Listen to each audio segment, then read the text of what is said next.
नमस्कार मु खुशी सचेतन टाइम्स को आपनको स्वागत। आज सावित्री व्रत श्री श्री उमा महेश्वर देवंक मंदिर और कलिजुगेश्वर मंदिर रे पूजार्चना निमंते प्रबल भिड़। स्वामी को दीर्घायु निमंते एही व्रत पालन करा जाई थाए। हिंदू परंपरा रे एही व्रत अत्यंत महत्वपूर्ण। वर्षकरे आज गोटिए दिन एही फल पूजा करा जाए।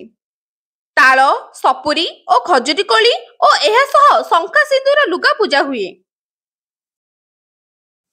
हिंदू नारी का गर्व और गौरव एही व्रत।